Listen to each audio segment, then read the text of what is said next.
These pathetic peasants won't know what kicked them in their teeth. Think all the despair I can spread with a ghost. Hell, I even let it possess me. I can practically taste it. Then I'll go up to that bitch boy Naegi and smack him in his smug, hopeful face. Oh, God, jeez. You won't believe the weather out there. It's fucking insane. 1 minute it's pouring, next it's fucking sunny. Yes, so tragic, because it will bring me back a Polaroid like I asked. Huh? Yeah, I got it, but you won't believe the lines that were there.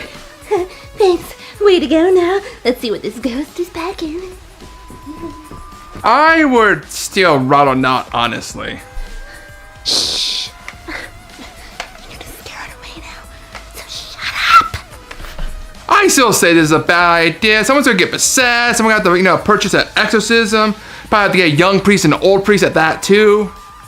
I wonder if they have a 2-for-1 deal. God, an exorcism would be so totally bitchin'. Someone just spans one room with no hope at all as each one dies or falls victim to being possessed. I'm just getting goosebumps crawling all over my skin. Hello, yes. How much do you charge for an exorcism? We charge about 600 per Okay. exorcism. And how much do you charge for crazies? Crazies, it'll be like 900. That much, right? That's not too bad, I suppose. Got any discounts going on? Like half off, like, I don't know, the soul? That there are 2 or more spirits. Where's the film, you tasty morsel? Your upcoming Did you either come back here with no film? How much do you charge for funeral services? You came back here with no film. You are foolish to test me, peasant. Look, Junko, I'm very sorry. I tried several places and they were all out of stock. I'm going to use your intestines as a condom while I fornicate with your skull. Are you threatening me with a skull fuck? I'm gonna give you brain damage. Wait. Junko, don't do that yet. We could just order it online. 2-day shipping at the most. I suppose we can finish the game in the meantime. Damn. Do you think I could pull off an eye patch? You're not gonna escape me, my treat. I still love the despair I can milk from those juicy bitch man tits of yours. Eye patch or not. Yo, that's messed up. The next morning, Ganta comes to the dining hall to let us know the message she found days prior has more written on it. And of course, before we can really discuss it, the remaining Monokubs show up with Monokuma. I love the catchphrase they used, rise to shine, Earthside. Now it sounded like they lost members, of course, and less enthusiastic. Well, according to my notes, they did lose members during the executions. Why no shit, Junko, we were there. What are you, stupid? Wow, really had to go and say that to my face. I better go behind my back and say much worse. And this has come from the bitch who said she was gonna skull fuck me. All we really need is a really big one-phallic object that I can do that smells face of yours. I understood that more than I should have. And of course, the red Monokub has gone stupid due to dramatic experience, I guess, witnessing his fellow brother's death and suicide. Whatever, Monokuma also gives us a new motive in a key card. Before we get a chance to get it, Kokichi gets his dirty little hands on it and takes off. Probably going to look for what the door leads to, in this case, motive. But we have no time for that because we gained some new items that unlock the 5th floor, which looks like some kind of chapel with this angel and devil Monokuma statue. Okay, with that said, we also unlocked the research lab for the ultimate cosplayers Tsumaki and Shuichi's ultimate detective lab, which has various poisons and antidotes for study. Yep, interesting. Indeed. Now it's interesting though as unlocking Kibo's the ultimate robots lab, which to quote Mew, What did you do to my lab? It's going in super deep. She's a major slut, by the way. Nothing new. don't ever fucking say something like that to me again. Please and thank you. I was just reading what she said. Why'd you have to pick on little old me like that? Anyway, after Mew's lab penetration, we meet up with Kaito and gang who have found a flashback light. Of course, Kokichi returns as well, stating he was unable to find a door for the key card. With that said, everyone uses the flashback light and remembers the world was plunged into chaos due to meteorites raining down upon Earth and people believing it was the end of the days. Apparently, there was a planet called the Golfer Project with all the countries of the world put together. However, it was believed to fail. And that's all our group can remember, so of course I get some free time and use it to hang out with Maki. Oh, I bet you like the big scary ones, don't you, boy? What are you getting at, Junko? I better get you little pickle. Well, talking about Stewie getting free and how you get you so close to and you said fuck. If that's the case, wouldn't I be like, attracted to you? Got the house bad? Don't be silly, my follower of despair. You already said you don't like blondes with big boobies, or what's that a white lie escaping your lips? Aren't you naturally like a redhead?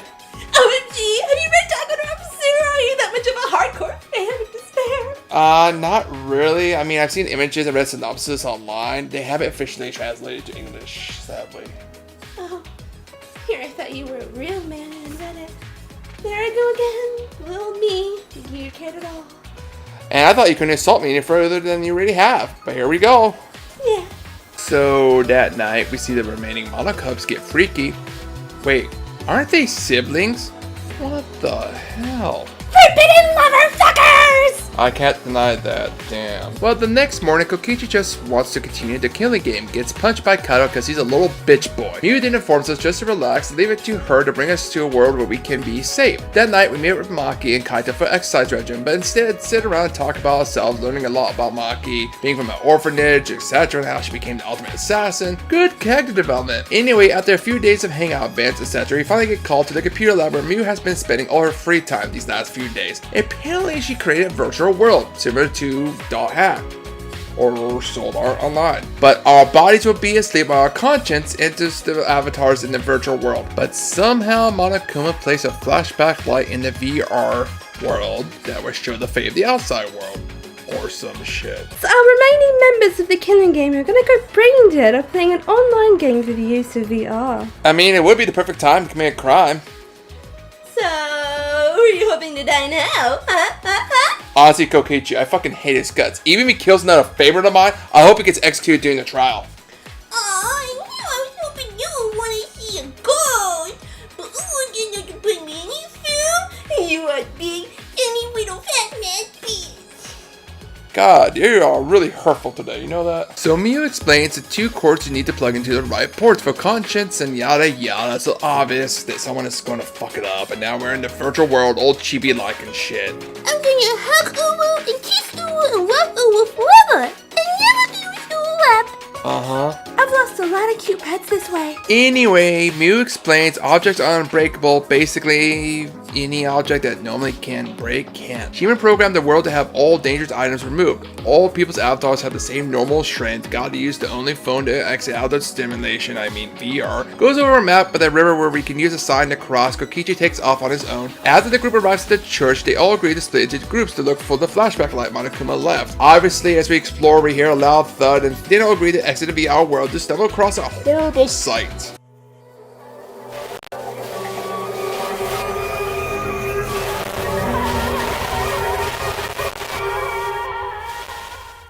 And of course it's not one of my fucking favorites. God damn this game.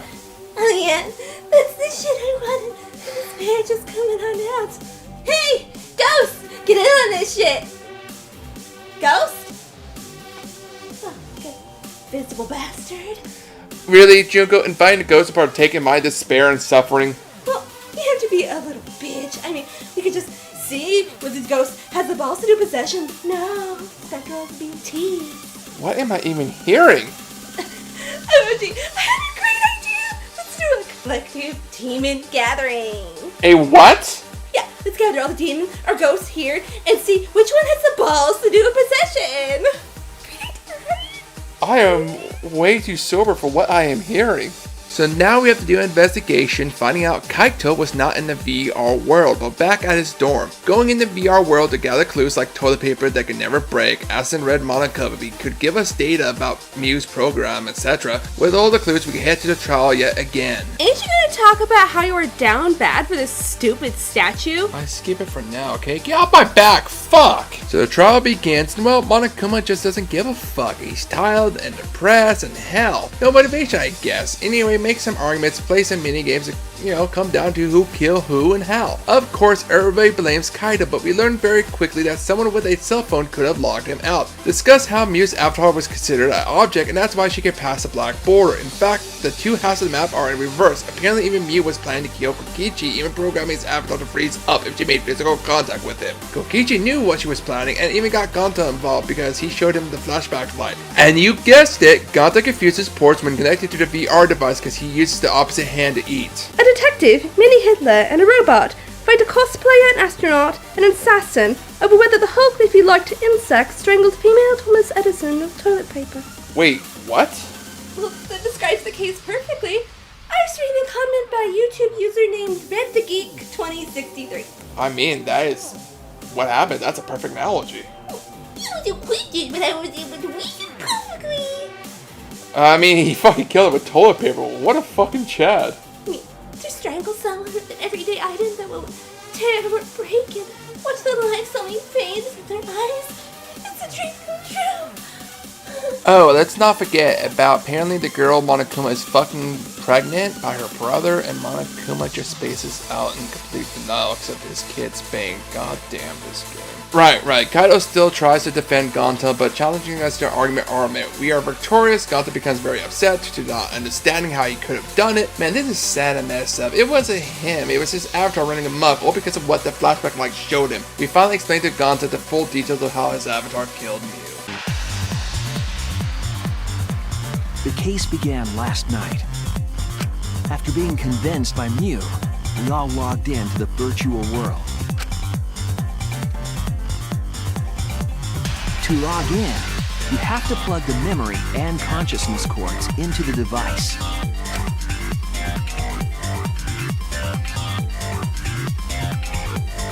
So, we all plug those cords into our helmets and enter the virtual world.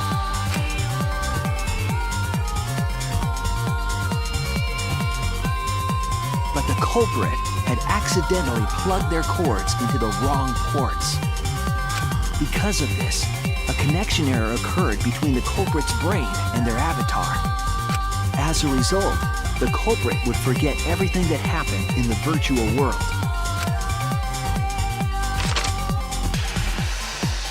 It's possible that this had an effect on their avatar's personality as well. Because I can't believe that someone so kind could commit murder. But we had no idea this error even happened. And so, we all logged in one by one. Meanwhile, Mew was the last to log in. She had modified the killing game simulator so she could accomplish a specific goal. After Mew confirmed we were all logged in, she took out the bottle of poison and placed it on Kokichi's seat. This was done to make it look like Kokichi was killed by poison when we returned. Yes, the reason Mew modified the simulator and brought us to the virtual world was to kill Kokichi in the virtual world, but make it look like he had died in the real world. After we had all logged in, Mew explained the world to us. Use the salon phone to log out. Objects are unbreakable. Your avatars use all 5 senses. She also explained the map of the virtual world in the mansion's entrance hall. But her explanation was intentionally false. She wanted us to misunderstand the world. However, one of us was able to see through her scheme. The very person Mew was trying to kill, Kokichi. Kokichi was going to use Mew's plan against her and plotted her murder. But Kokichi wouldn't do it himself. He used a patsy to be the culprit in this case.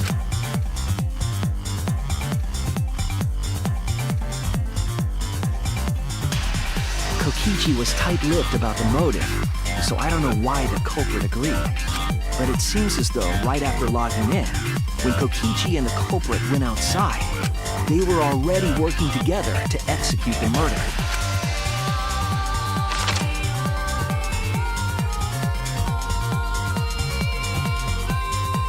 Eventually, we met up with Kokichi and crossed the river to the chapel.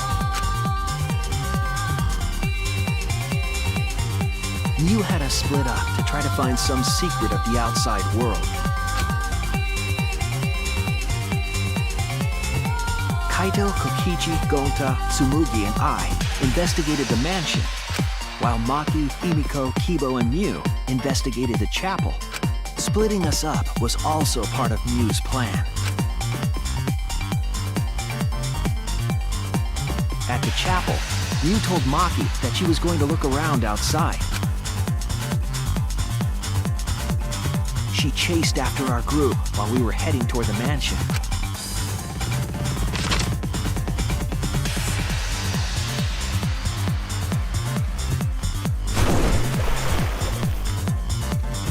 once she made sure we were across, she dropped the bridge into the river. This was to trick us into thinking that the river separated the mansion and chapel. At the time, we thought nothing of it. It was just another one of Mew's pranks.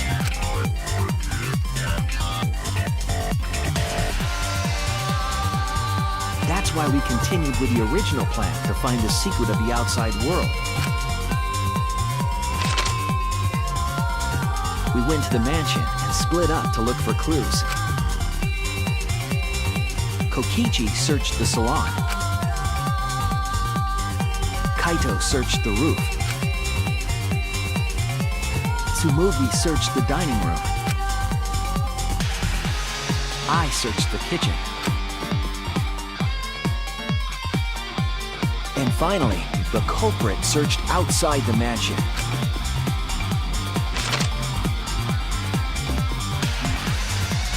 Around that time, Mew was headed for the wall that was on the side of the chapel. She passed through the wall and headed for the mansion to kill Kokichi. You see, the wall was a special wall that Mew had added herself. This wall was programmed so that only objects could pass through.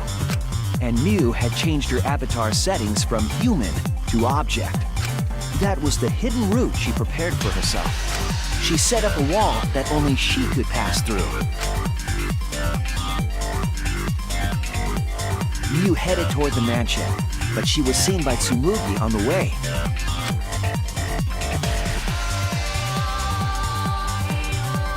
When she entered the mansion, she pulled out her cell phone. She didn't tell us that there was another way to log out.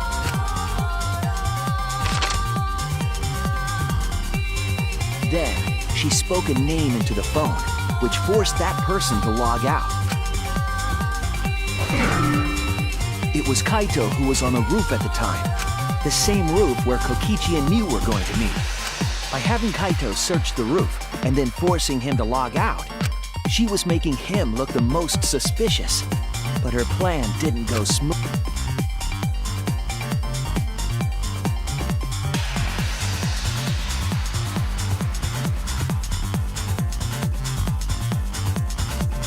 Kokichi was waiting on the roof with a culprit and the toilet paper used to kill Mew.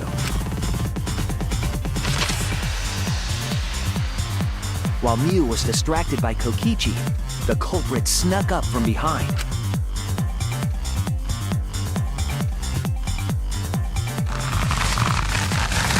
And used the toilet paper from the mansion's bathroom to strangle Mew. This was only possible because objects in the virtual world are unbreakable.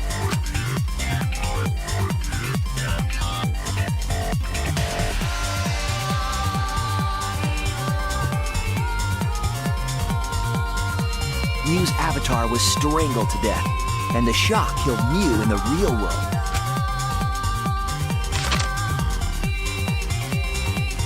After the murder, Kokichi left the cleanup to the culprit and left the roof. He probably returned to the salon as soon as he could to avoid drawing suspicion. The culprit then took the lattice from the storage room and placed Mew's body on top along with the hammer and the cell phone.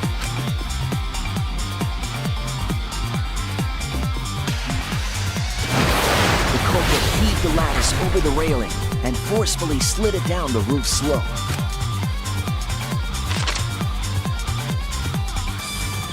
With a body on top of it, the lattice became a makeshift sled and flew off the roof.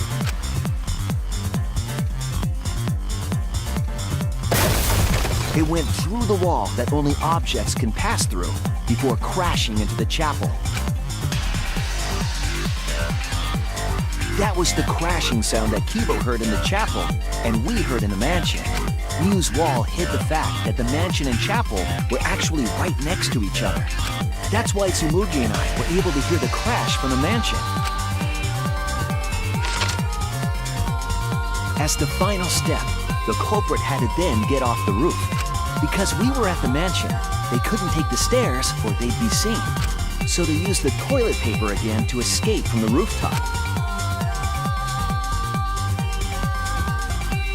They hung the toilet paper from the binoculars on the roof and used it like a rope to climb down.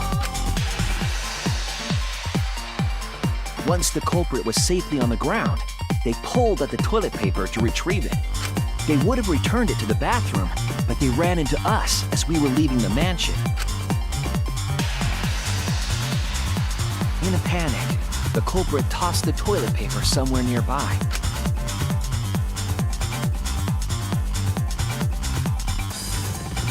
Without that one little mistake, he might never have solved this case because the culprit doesn't remember.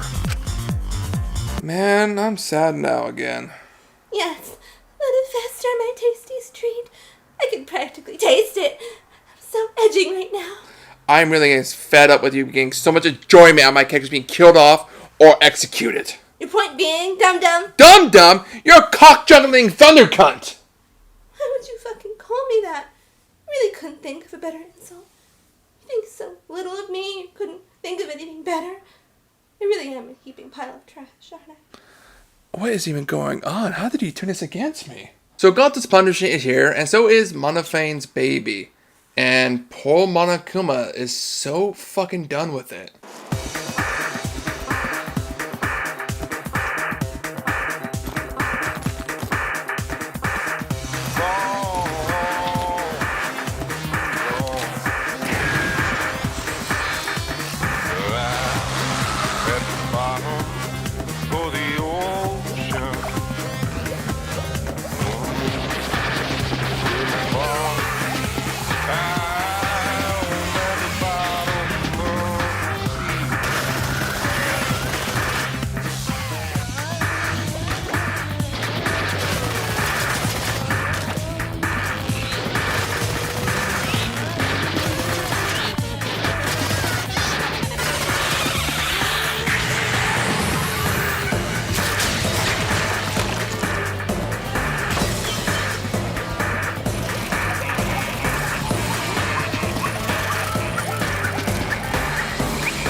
Man, that is a really fucked up execution if I've ever seen one. Guess you could say he got fired.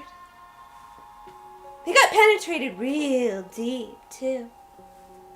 I hate it here. While everyone starts demanding, Kokichi tells us the secret of the outside world, but he refuses. In fact, he was fake crying for Ganta. I hate Kokichi. Kaito tries to punch him, but this time Kokichi dodges and proves he was faking it earlier. Kaito starts to vomit blood, revealing his sickness to everyone around, with everyone worried about Kaito. Kokichi finally learns the hard way no one is on his side and would be friends with him. He takes off while Kaito unfortunately gives us the cold shoulder. Their chapter ends with Kokichi promising to end this killing game and leaving behind more text in the stone outside, showing it was him all along.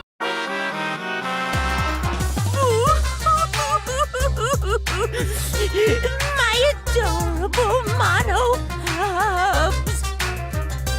Little Monotaro, little Mono funny, little Mono dumb, and the rest. Oh, why did you have to die? Your lives were irreplaceable. My grief is piling up like freshly fallen snow. I told them, make the most of your life, 'cause you only get one shot at it. And once it's over, nothing can replace it. Oh, why did they take their lives for granted? If only they cared about their lives, they would have worked harder to earn my love. It's all their fault. Bad stuff always happens to kids whose parents don't love them. But the more I think about it, why do those kids even exist? What did you cute and adorable muscles that will surely make a huge profit in this year's quarter? Are you shelling merch now? sales stop here. Pathetic ants will cross through a sewer and pack to buy. Oh my god, you're selling out. It's reasonable to assume that the mass popularity of this franchise will cause the masses to buy. While we release limited editions, they're not all can get due to supply and demand. Holy shit. They will give up all hope, fall into a wondrous pit of despair, and become part of the remnants. It's just so tragically despairing. This is deliciously evil? Isn't it? Now go, my tasty morsel. Make Mommy Junko proud. Mommy Junko. So the next day, Kaito says he's planning to find a way out of this killing game. Unfortunately, he is not making eye contact with Shuichi or even acknowledge our existence. Monokuma, of course, arrives and gives us keys to the last 2 areas of the school. So, of course, we try the one room up by the Ultimate Detective Lab, and the door explodes to reveal another door that is locked. We learn it's Rantaro's lab, and Monokuma won't let us in. We use the key to also discover a spiral steel case leading to Kaito's lab. We then also open a giant door to a hangar where the Cubs mechs were stored at. With no flashback light to be found, Kaito again promises to get us out of the school. We then get a few free times and buckle up, these would be the last ones in this game. Just a warning, the way chapter 6 goes, there's no free time. OMG, you dirty, filthy bastard. Spoilers. I was just stating a fact. Are you calling me fat? I heard you don't eat much already. How could you? I said fact, not fat. There you go, calling me fat again. I ain't no heifer. So mean to it. I don't know what you're doing right here, right now. It's... what? Anyway, Maki invites us to her lab because Kaito wants to see her weapons and asks her to put a crossbow together. She shows him, but gotta admit, it's worrisome. The next day, no one has seen Kokichi since the trial or his updated message. Kaito encourages us to fight Monokuma, especially since there's only one now and he can't control the mechs at once. Kaito has the game meet up at the gym tonight, and when we do, we see he brought a shit ton of weapons from Maki's lab. But behold, as Kaito is doing the prep talk, Kokichi finally comes out of hiding, showing that Mew before her death invented some hammers that could shock and break electronics. Mostly aimed at the Cubs mechs, but would use all their energy just on one mech. 24-hour recharge time. He even has some electric bombs she made, but alas, only 3 were made. The gang tell Kokichi to bug her off and want nothing to do with him. Kokichi does mention the death game trail thing from earlier. Should be a breeze with these hammers. Wait, that minigame that's near impossible to complete has a purpose? Yeah, that was a little white lie there. Truthfully, we completed it back in chapter 1. You got like a secret ending, but it's not canon because everybody was still alive in chapter 1. Oh, you sneaky bastard. White lies are the truest form of self-despair. It was one white lie. According to my notes, he just wanted to play more of my game. Is that the hidden meaning in it, little white lie, boy? Yeah, I'm gonna be completely honest with you. I wanted to play more of the game. Even if all my favorites do die, you know, it's one of my favorite series. I knew you were a hard question for me, and my hope was we just spewing series. I knew exactly what to say when Mommy Junko so hard and bothered. Oh, I understood that one more than I should. So after Kokichi leaves us with the hammers, we all head down to the despair death row thing, and yeah, the hammers break all the traps and so forth, making it a breeze. We reach the end to find a door protected by a force field. We force the shield down with the hammer. We open the door to find...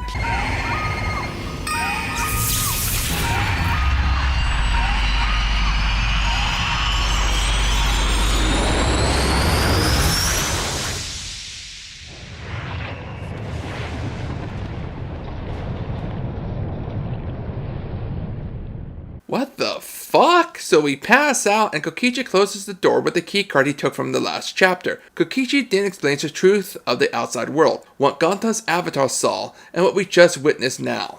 There was no way to avoid the numerous amount of meteorites raining down on Earth. The leaders of every nation realized that we could not escape the end of the world. Please, wait!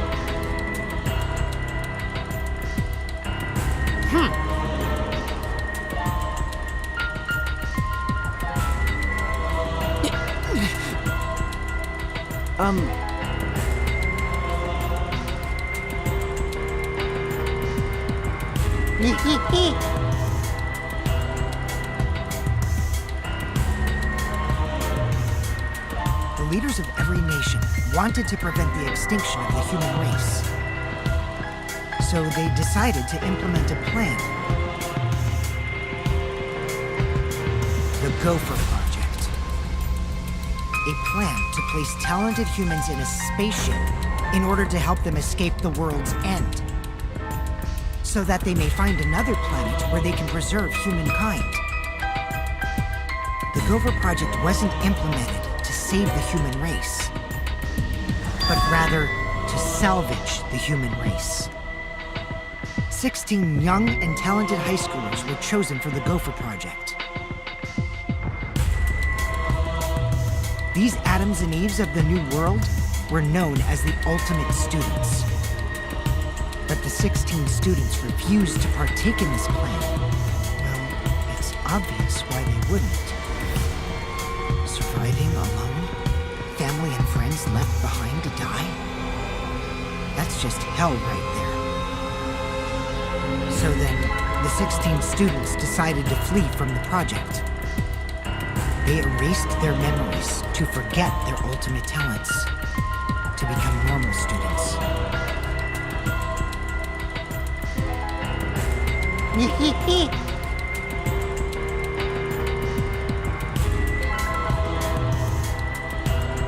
Those who believed in the end of days were convinced humans deserved the meteorite's wrath. When they discovered the Gopher Project, they plotted to sabotage the plan. That's when the ultimate hunt began. The ultimate hunt affected all society. Those influenced by it searched for the 16 students. As a countermeasure, the organization responsible for the Gopher Project spread misinformation claiming that all 16 students had died. That was our memory of the funeral. With this, they were able to quell the ultimate hunt, shelter the 16 students, and carry out the Gopher Project. The Ark's launch succeeded, despite the meteorites and the destruction of Earth. The 16 ultimate students were sent off into space as humanity's last survivors. But of course that ain't all of it, because Danganronpa loves its twist. A certain cult rose to power, believing it was the end of days, started a ultimate hunt to prevent the Gopher Project. Stop this, the world government staged the deaths of the 16 students in order to protect them from the ultimate hunt. The students were successfully launched off the planet in a massive ship called the Ark, which is the ultimate camp they are standing in. However, one of the 16 was the leader of the cult, which turns out to be Kokichi, of course, who snuck on a robot that would force the ship to return to Earth after a few hundred years have passed, instead of having the ship find a suitable planet. Kokichi now confirms he is the mastermind behind the killing game by controlling all the Cubs' mechs. Kaito again tries to assault Kokichi and, well, gets his ass handed to him before probably being taken to the mech hangar, be held prisoner. Also, Kokichi is bored now and puts the killing game on hiatus now that we know he's the mastermind. Bullshit, he's the mastermind. Little prick like that doesn't deserve to kiss the toilet I shit in. Excuse me? Even if he were to kneel before me and lick the toes opening my toes, I would never know with satisfaction that he's even worthy to be called the mastermind. So in simplest terms, you're saying he's not the mastermind. No shit, Showa. It was always rewind because we all know it's me, Junko Enoshima, the killer with the big old tooth. Maybe this one time it isn't you for once. You were finished with the whole AI thing. Do you tell me, peasant? Then continue, scum. We finally get the truth of this battle of hope versus despair. So everyone just gets depressed and despairing with days passing. Maki finally gets us out of our dorm and takes us to the eating area to meet up with the others, who are so depressed that they want to die. However, Maki found a flashback light on the table this morning, and we use it, of course, learning of Junko Enoshima and her remnants of despair, and that us, the 16 students, were chosen by the New Hope's Peak Academy, which they went to. Apparently, the meteorite falling on Earth brought a new virus that was wiping out Earth. The 16 chosen for the Gopher Project were also immune to the new virus. We finally learned the cult against the Gopher Project was Junko's remnants of despair. The whole team finally gets their hope to a whole time high and makes plans to recharge the hammers to save Kaito. Oh gee, the whole remaining gang didn't help again. How goddamn boring. Isn't it like the greatest despair you could achieve? Hope overcoming despair? God, you're right. It's so fucking good. I'm losing it over here. Ew! So that night, Tsuichi goes to investigate the hangar and seeing the mechs march around Monokuma, catches up with Kaito through the bathroom window, finally talking to each other and making up after Gonta's trial. The next day, our plan is set into motion, but we don't encounter a single mech operating, and using one electric bombs with our charged hammers, we lower the barrier to the hangar.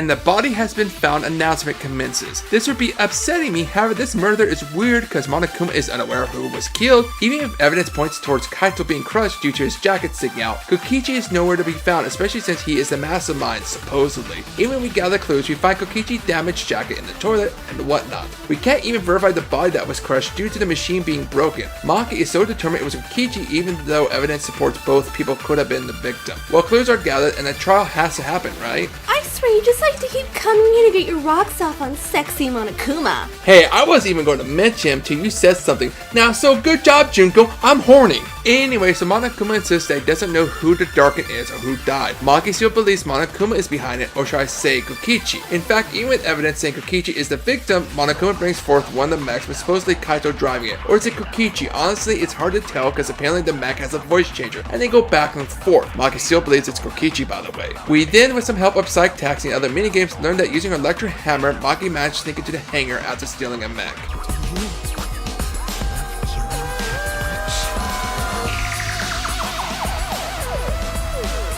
Shut up, you asshole! I realized it was pointless to continue the conversation, so I shot the final arrow. But then...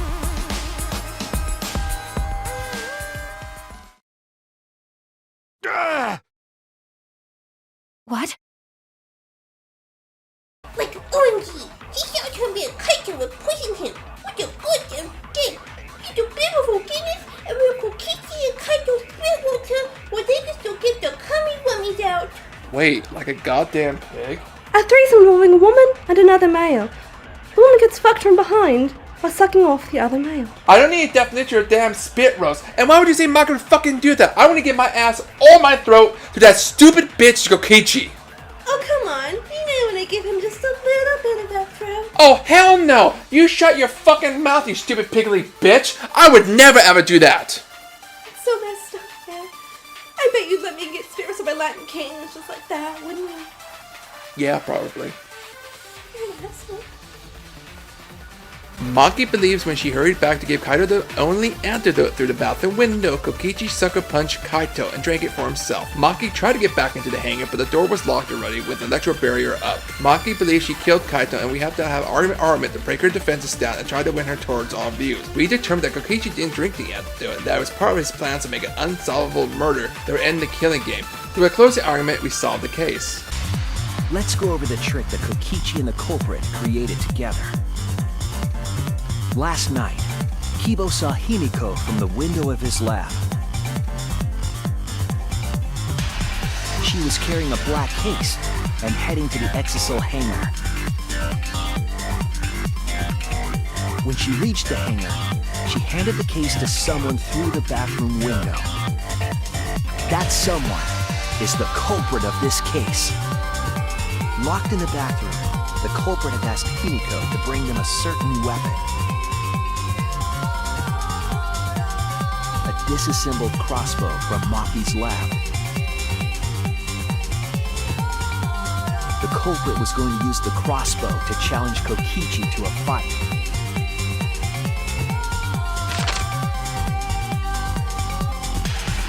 Some time passed, and Maki made her way to the hangar. She was going to the hangar to kill Kokichi and save the culprit trapped in the bathroom.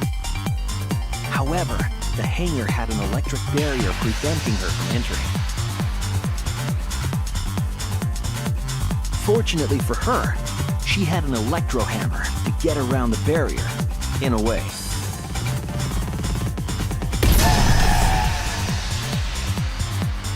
She used her electro hammer to disable an exisal and climbed inside. She knew exisals could bypass the barrier, so she got inside one. Around that time, the culprit and Kokichi began their confrontation. While Kokichi was checking up on them, the culprit ambushed him with a crossbow. But the culprit didn't intend to kill Kokichi. They just wanted to disable him.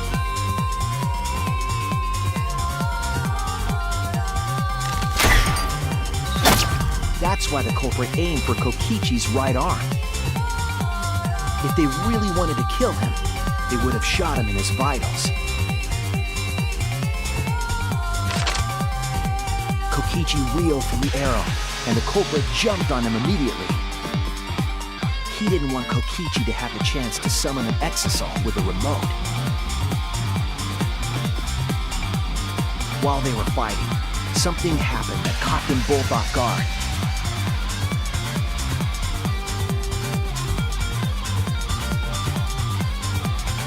The shutter of the hangar opened, and an exasol stepped inside. Kokichi was definitely not expecting an exasol to interrupt them. He pulled out his remote in an attempt to control the exasol.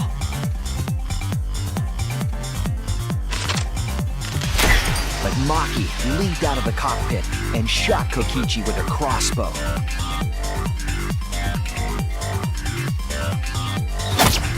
The arrow hit Kokichi right in the back, and it was no normal arrow. The tip was covered in a lethal poison from my lab called Strike 9 poison. The poison kills slowly. It seems as if Maki wanted Kokichi to confess before he died. But even with poison in his veins, Kokichi continued to spin his lies. When she had had enough, Maki tried to finish him off with another poisoned arrow. But this time, Maki was the one caught by surprise.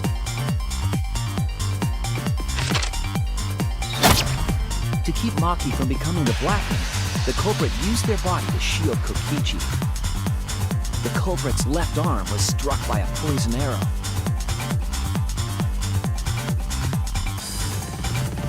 Maki remembered that there was an antidote in my lab and immediately ran off to get it.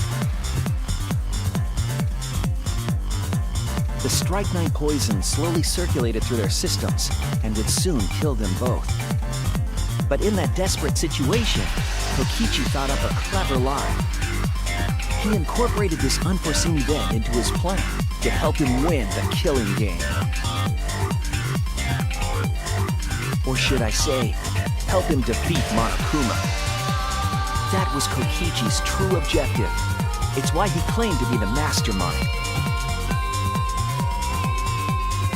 Thinking fast, Kokichi closed the shutter so that Maki could not re-enter the hangar. Thus, Kokichi's final lie was set into motion.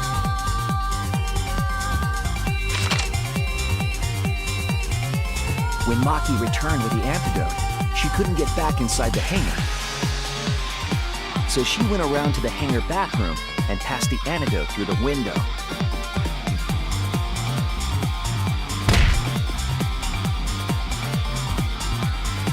But after the culprit was given the antidote, Kokichi immediately snatched it.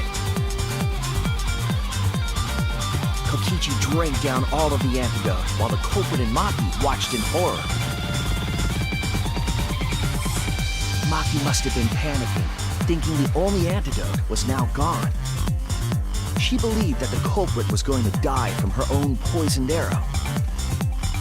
But it was all another one of Kokichi's lies. He had only pretended to drink the antidote. Maki tried desperately to break into the hangar, even slashing the control panel. But she couldn't get the shutter to open again. Defeated, she had no choice but to leave. After Maki had left, Kokichi took out another weapon.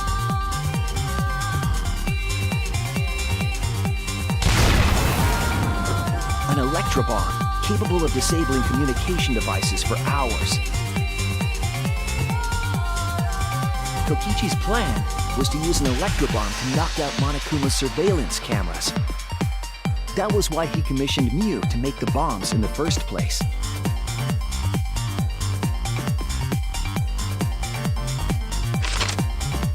After detonating an electrobomb, Kokichi coerced the culprit into drinking the antidote.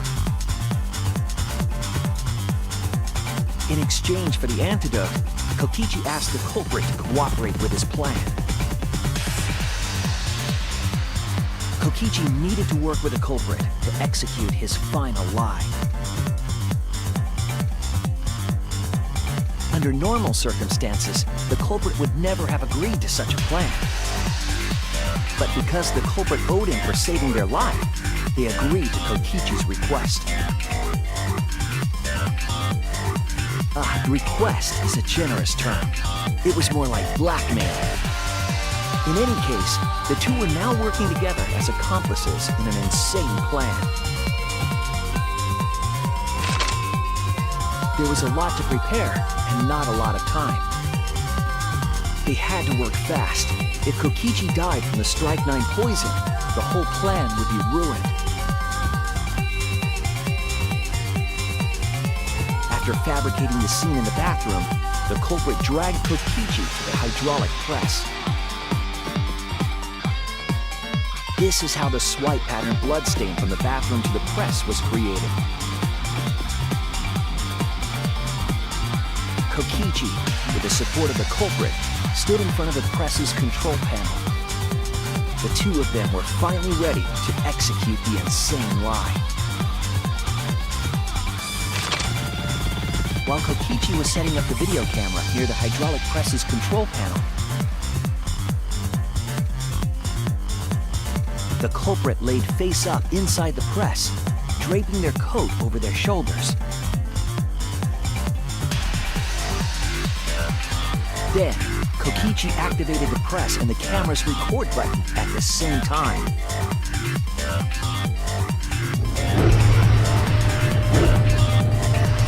The hydraulic press came down slowly, all caught on tape for us to see. Normally, the safety function would have triggered, but the electrobomb had disabled it. The press got lower and lower, and just as the culprit disappeared from view,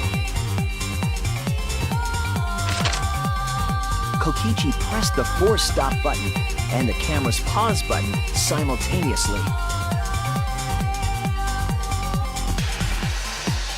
The two then switched places and also switched roles. The culprit and the victim. The would-be victim became our culprit and started up the press and camera. Kokichi had saved the culprit's life because his trick required their cooperation.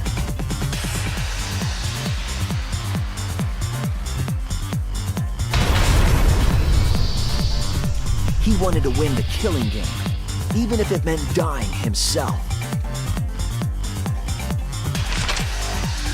And so, Kokichi was crushed by the press, and the whole thing was caught on video. The culprit's left sleeve was dangling from the press, making us think he was the victim. Now alone, the culprit collected the video camera and tore the hydraulic press's power cord so that it could never be raised again. This would make it impossible for us to determine the identity of the crushed body. But there was another reason the victim was killed in this way. It obfuscated the cause of death, making the case that much more difficult to solve. This was all part of Kokichi's plan to create a murder not even Monokuma could figure out. With the press disabled, the culprit returned to the bathroom to flush Kokichi's clothes. Finally, they climbed inside of an exisal to hide and waited with bated breath. And here they are now in this trial, pretending to be Kokichi. They're trying to deceive Monokuma in order to defeat the true mastermind. And that's it. That's Kokichi's unidentified culprit trick.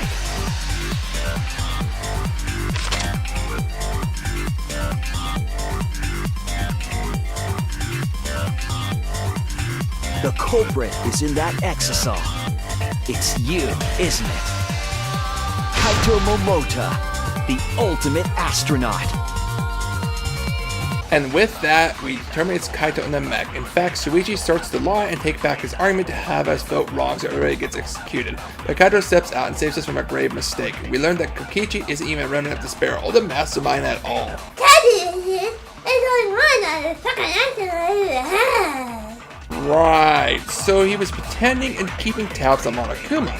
Speaking of keeping tabs, Monokuma brought back his cubs from the grave because they are replaceable like us. Fucked up, man. Maki wants to protect Kaito, but he's near death. Story thinks to his illness, and Kaito don't want the Maki to get herself killed. Thus, the execution commences.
Are you that fucking upset because your execution failed? It's just not fair. I had a good joke and everything to make fun of his tragic death. Fuck, man, you don't like having shit taken from you, do you? Well, he had to go and croak like a damn frog. Bastard. I hate the fact he's gone, but love how his execution is considered a failure due to dying before he completed, thus upsetting Monokuma physically. Everyone checks up on Kiba, who got hit by some debris, but he seems fine. Monokuma hits us with a flashback light as reward, which doesn't give us anything. Yet. Interestingly. Oh no.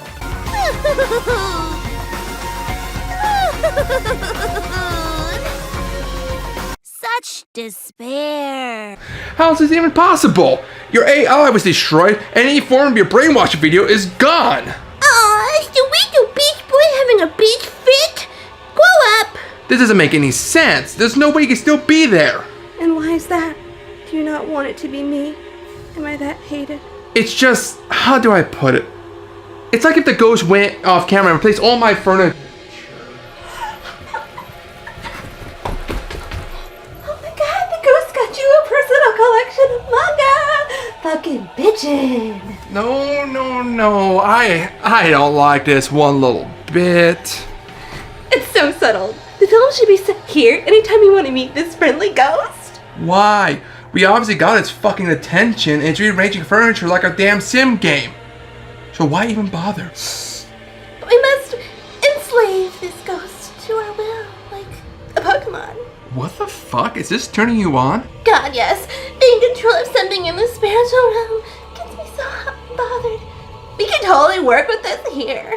What is it that you're planning to achieve, Junko? Simple, my tasty morsel.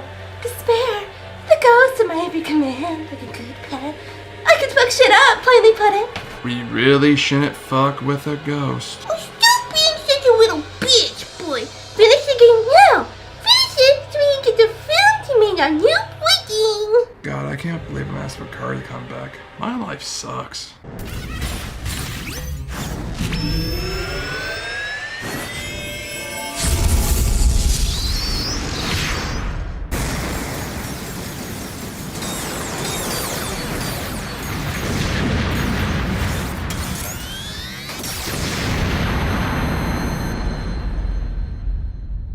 Oh my god! Kiba gone crazy!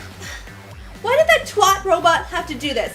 I worked so hard to make the school for the killing game. Okay, I'm still questioning if it's even possible to be you. It doesn't make any sense.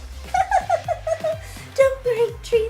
Every game has a twist in the ending, and this one won't be an exception. Okay, but it might be mind-blowing. Like, I'm gonna need some bleach when we're done. A fictitious substance that is used to clean or remove disturbing items from the mine. I really hate when you do that. Fans love it when I put on glasses in case Ezra makes the sweet time harder. So Shuichi and the remaining students call out to Kibo, learning he got these weapon upgrades from his own lab. Not only that, but since his hair spike was knocked off, he no longer hears the voices? Weird. He plans to destroy the school with us in it. However, if we can end the killing game before dawn, he won't destroy the school, letting us live. However, Monokuma don't take kindly to that. Never forgive rule breakers. Anyone who messes with the Exorcists, assemble! No, I won't let you run amok anymore. This killing game is over. In the name of Hope's Peak Academy, the symbol of hope itself, I will destroy the Ultimate Academy and bring down this monument to despair. So with that, we must now gather clues to find the truth of the killing game. By the way, this is under a time limit, and yes, this fucking sucks, because for a game that wants you to explore and click everything while talking to the characters, the time limit ruins this chapter a bit. Granted, there are checkpoints that if the time limit ends and Kibo destroys the school, you start back at the last point with half of the time limit back. It's still a bit of a rush, because you're also trying to remember where locations you've yet to explore, all the while gathering this chapter's last hidden Monokumas. But that's just it. A checkpoint. I know you're so close. All you've seen that scene of Kibo destroying the school and eliminating me. The despair just pours out. You always try to find a way to make it about despair, don't you? Well, yeah. Unless you get that high of true despair. It's like ecstasy for me. You made me want to throw up, you stupid bitch. And now you called me a bitch. What? I'm not good enough to get called fat? I got demoted. How the hell do you keep turning this against me? Your logic makes no sense. Shut up, Megan. All you're trying to do is hurt me, calling me names. And all I did was try to make your life less hopeful. My brain hurts. Continue on, I mean, tasting myself. It's only gonna get worse. So the group splits up as the school gets more damaged, reveal labs we've yet to explore, including Kokichi's lab where we find a book that contradicts some facts we know. We also start having effects of the flashback light from Monokuma earlier trigger at times, giving us some vague memories of us going to hiding and being put asleep. With Maki teaming up with us to move rubble and investigating Kokichi's room, learning that Kokichi left a will telling us a message he left in the boiler room, which combined with his previous message, a clue to something important later. More flashback light triggers, but again these memories don't align with the book we found. Kibo says he'll meet up with us to knock down locked rooms including Rantaro's lab. Gives us a gun that when charged can stun Max the Cubs drive. We arrive in Rantaro's lab with the clues Kokichi left. We are able to unlock the door to find a video recording saying this was Rantaro's second killing game and that he survived before, getting the perk and the ultimate survivor. Have you figured it out yet? The twist, boy. Shut up, Junko, I'm trying to race against the time limit here. I can hardly wait. Oh, shut boy. the fuck up. So Himiko joins us, so now we have enough strength to remove rubble and find a hidden room behind Kaito's lab, showing a bunch of inner tube, where supposedly we were put to sleep in states before Monokuma woke us up. Something about Kaita has a twin, which does not make sense because it is too familiar with Junko's twin sister, almost like we are being thrown off from this clue's trail. Sumage joins us, and we finally, with Kibo's help, destroy the hidden door in the library, meeting the Mother Kuma brain where Monokuma's on spawn. With the correct phrase from the right person. Find Rantaro's tablet he died with, which shows maps, etc. The ball he was supposedly killed with having no blood and a pink strand of fabric on it. We try and head out of the room just to have it sealed off thanks to Kibo's fight with the Monokumas with Himiko trapped in. God, I'm so close to the big reveal. Will I fail or surpass hope? Edging so fucking hard. Are you trying to ruin this for me too? You shouldn't see. Learn the truth. Big reveal. I need your mind fucking blown. Can you get off me, please?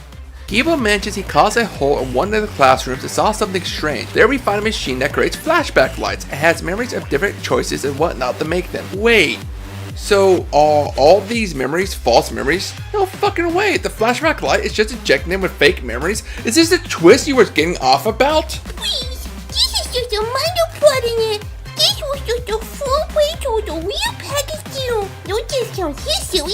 God, I loathe you so much. Are you getting absolutely love it? Good. I want that. Let me guess, despair? Yes, I I can't wait, boy. Make Mother Junko proud. Why do you have to sound like that? It's way too fucking creepy. Himiko somehow escaped the room in the library, mentioning a hidden path in the girl's bathroom, which we take and learn about this. Maki meets with us, showing the picture that took Rentaro before his death that she found in Kokichi's room. With that all said, we challenge Monokuma to a trial. He agrees only if Kibo has his weapon stripped. He's reluctant at first but agrees. We then head to the trial area, seeing even if he's damaged, my boy sexy Monokuma statue survived the fight! Really? You liked that damn thing way too much. Let me have this, damn it! Kibo returns to us, having his hair spike put back in, saying he can hear the voices again. Okay. We then use a gadget Maki obtained from Mew's lab that sucks in bugs or something. However, with Kibo's help, he takes a picture and shows us a 6 cup, which is a swarm of millions of small, nano-like ones with cameras. This is how Monokuma kept everyone in check, and how Monokuma was able to know who died in the last trial thanks to the electro bomb. The only reason Mew made this device was Gata mentioning he thought he saw a bug earlier thanks to his vision, but thought he was mistaken. With that clue, we are now set to do a trial, or should I say a retrial of Rontaro's murder. Oh, a retrial, huh? I guess there's evidence that Rotaro wasn't killed by Kata. Interesting, right? Oh my god, are you serious, Junko? Shut up and continue. Close. God, I'm kidding. So with the new evidence and some mini-games confirming which pad Rantaro had, we mentioned his map didn't show the hidden path in the woman's bathroom. The ball Kata used actually missed him barely, and that the mastermind came through the hidden room via woman's bathroom and struck his head with a real metal ball, which was the one found at the crime scene covered in blood, while the real one was taken and thrown away in the hidden room, which still has strands of Kaida's being confessed. In the end, we come to the conclusion that Samagi, the ultimate cosplayer, was the murderer and mastermind due to not only that, but they broke their own rules, being involved in the crime and intervening. We tried calling her out, with her insisting that Kaida has a twin sister, which at this point is bullshit. Even with the closing argument, she insists it's Junko Enoshima, which is bullshit, right? There's no way she's bad. Cause Junko Enoshima is Right the fuck here!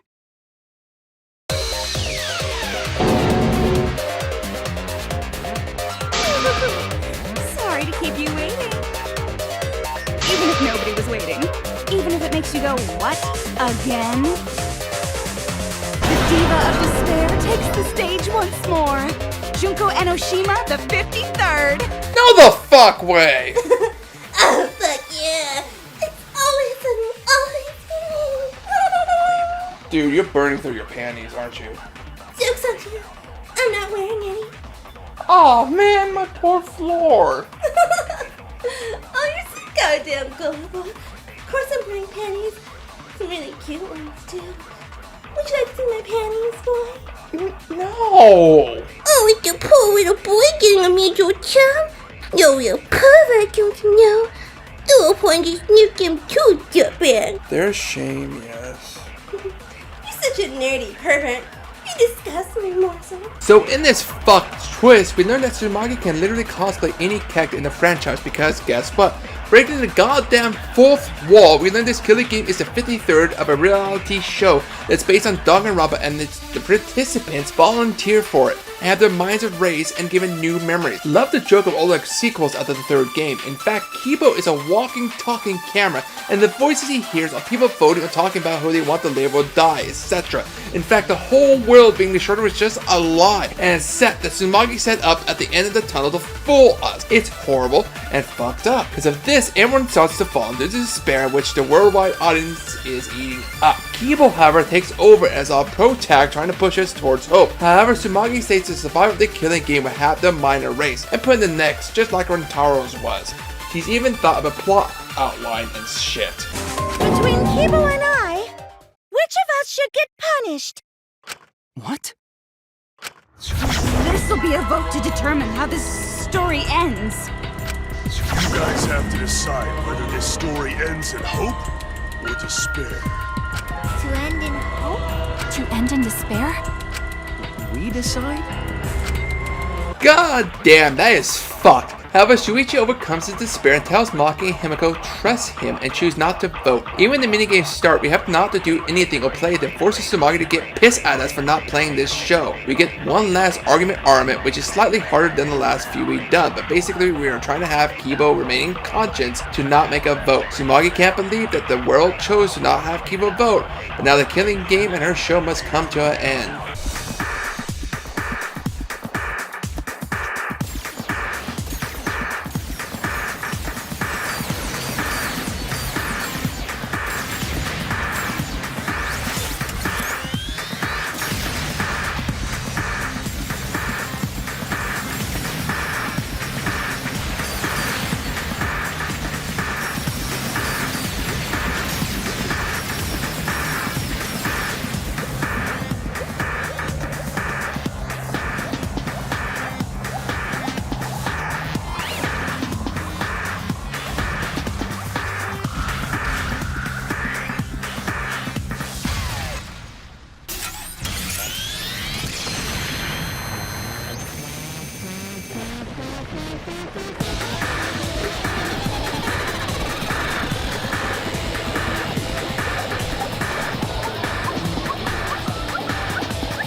What a way to end a game. Not only that, but Shuichi, Maki, and Himiko survived the execution thanks to Kibo protecting them with rubble before he detonated, and they are finally able to leave this true man show set. This game was amazing. I mean, the freaking twist at the end about the original Danganronpa storyline was fictional series that grew so popular a show was made on it. I did not see coming. Music was great as always, and then as a finale, the whole Danganronpa series, it's honestly not a bad way to go with the way it ended. But my film never came. All I wanted was to see the spooky ghost that's been haunting your ass. I'm gonna be completely honest with you. I don't feel like playing the other ones. I'm a bit burned out on the whole crime-solving, murder, mystery shit. How about a spin-off? Danganronpa S Ultimate Summer Camp. The hell is that? Danganronpa S Ultimate Summer Camp is a role-playing video game with board game elements. The game features a total of 62 playable characters. The entire Danganronpa cast in an RPG game with elements from Danganronpa and character developments? I'm intrigued. Right? We should totally put it in deep too. Why do you have to say it like that? Oh, I wonder what that could be. Alright, hey Joe, guess what? Your film is here. Rude! Finally, I thought I was gonna have to do a spin-off. Now to take a sexy pic of this ghost. I mean, technically we don't have to. You won me over with that spin-off game. Perhaps we could just ignore the ghost and then stop this demon gathering, right? Silence! I need to think my master plan, so just shut up and stand there while Mama Junko gets up in there.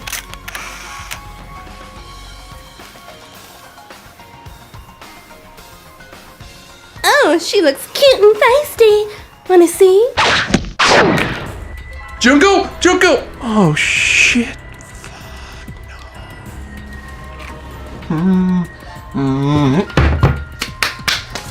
I'll worry about that later. I am craving an RPG though. Which one?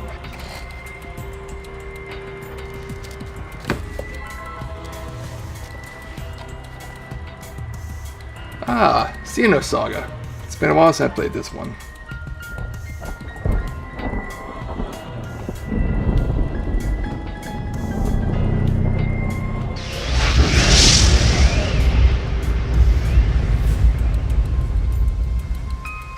Excuse me, I'm a bit lost. I was traveling with some friends in Sword March and we were fighting Mobius and I guess I got a bit lost. There's a cat girl in my apartment. Let me tell you about Xenoblade Chronicles. Huh?